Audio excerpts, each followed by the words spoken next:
In this video we'll make pancakes. Soft and fluffy, perfect with your favorite savory and sweet toppings.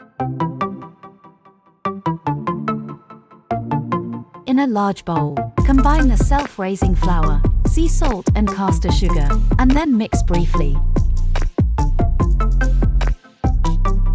Add the egg and milk, and then whisk until combined, adding a touch more milk if necessary to form a medium-thick batter.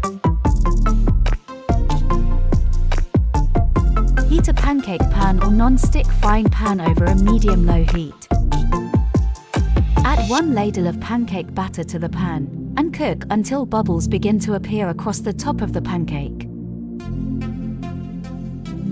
Use a spatula to flip the pancake, and cook on the other side for another 30 seconds.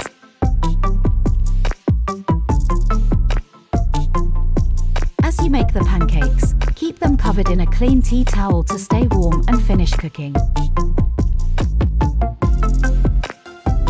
Top with your favorite savory or sweet toppings, and enjoy!